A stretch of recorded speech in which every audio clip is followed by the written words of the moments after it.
Jehovah's Witnesses? You are. No one really. Is this a good spot for you guys to hang out? People actually stop to talk to you here? You seem like you're in such a hurry. We are. So are you? Do you ever get in good conversations here? Because everyone's in such a hurry right here. Yeah. I come out here a lot, and I always wonder. I'm like, does anyone ever stop to talk to you? Yeah. Well, because it's international, so you get a lot of All over the all world. over the world. Right. We're in about every airport. I've seen that. I travel a lot. I've seen you. So why are you guys Jehovah's Witnesses? Because we love our God Jehovah, and He gives us a promise for the future. When did you guys become Jehovah's Witnesses? Born and raised? A I little bit. wasn't. A little bit. No. She was. Yeah. Okay. Husband, wife? Yeah. Yeah. Okay. Right on. From Arizona. I was born here. Okay. Right on. Not So raised here, but why do you think that the organization of the Watchtower is true? It's we spreading. believe the Bible. Yeah, right. The Bible is Okay. So what convinces you though about the Watchtower's particular version of Christ and the gospel? What has you so committed to it? What's convincing to you? It's the truth. Okay.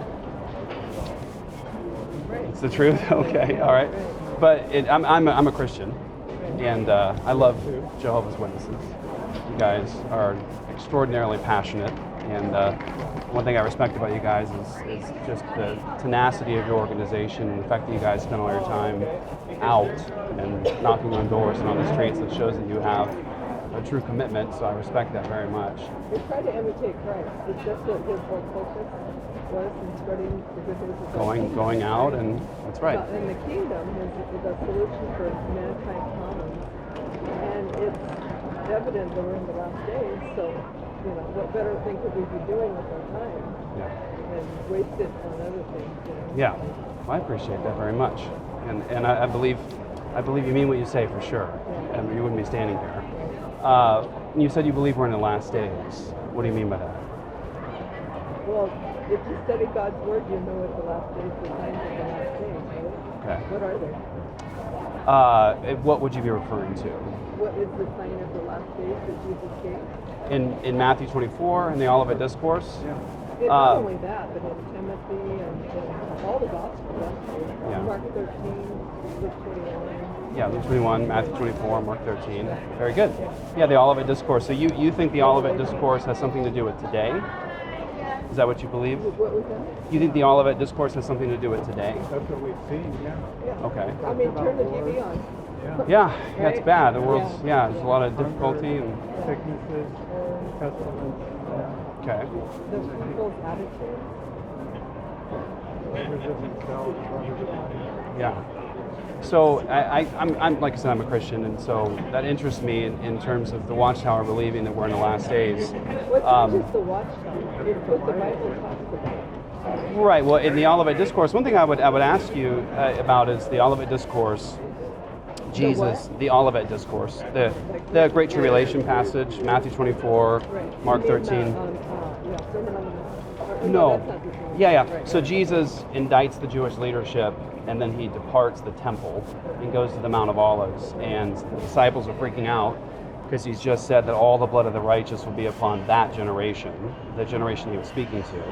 So the disciples are like, what's this? They're confused by it, and he just announced that the temple's going to be taken apart. There won't be left standing one stone upon another. Which that happened in 70 AD, that's right. And so Jesus has denounced the leadership. He says the temple's going to be desolate. And then they're saying, what's the sign of your coming and the end of the age? Not the end of the world, at the end of the age. But it's the system of things, right? Yeah, that Jewish system, Right. the Old Covenant Or even system. like- Yeah, because the dismantling of the temple would mean the coming of the Messianic age and the old age gone. It's 1,000 years long. Yeah, and so I guess my question would be, Jesus says in the Olivet Discourse, he tells them what they will see, his disciples, that generation, and he said that all these things will come upon this generation. So the wars and the rumors of wars, the famines, all the persecution, those sorts of things, he says that they were going to experience, and it would all take place before they all died. And it did. Well, it was all fulfilled. There was more wars in that period. There was the Pax Romana when Jesus gave that prophecy, peace of Rome. So to say that there would be wars and rumors of wars would have been surprising to them. It wasn't allowed in Rome. And the famines, the earthquakes, one of the largest earthquakes in human history was in Pompeii in about 62 AD. It was like the whole world went to war with themselves before the destruction of the temple, and the temple was destroyed in that generation. So I guess my point is Jesus said that all those things he prophesied in the Olivet Discourse were going to occur before they all died. And I would argue that they did, on time and as planned. So that's, I guess, my question is, I've had relationships with... What's that? Greater fulfillment.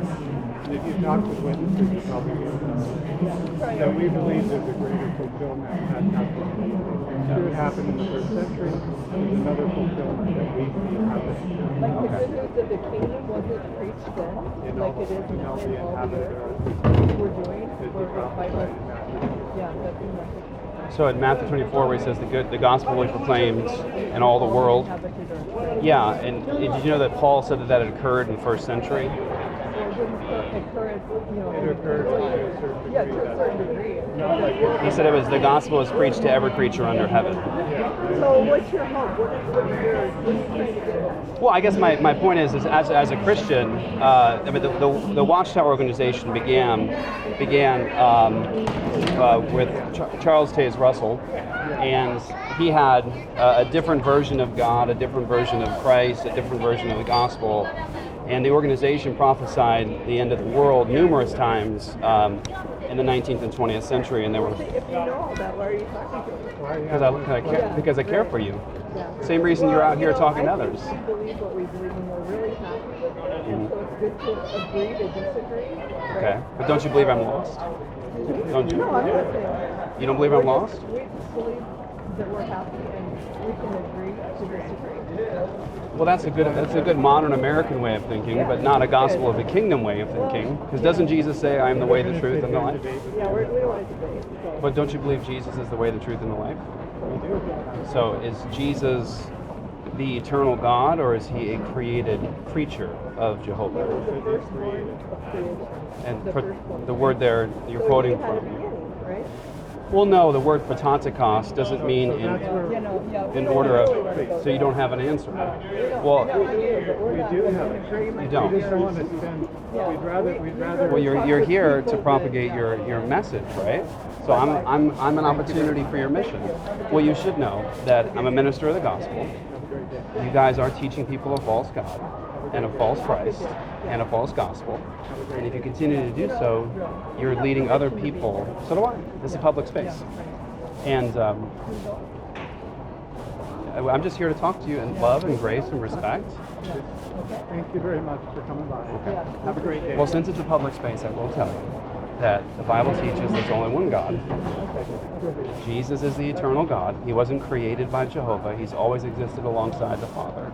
John 1:1 says, "In the beginning was the Word, and the Word was with God, and the Word was God." It says that he always existed alongside the Father. He's the creator of all things.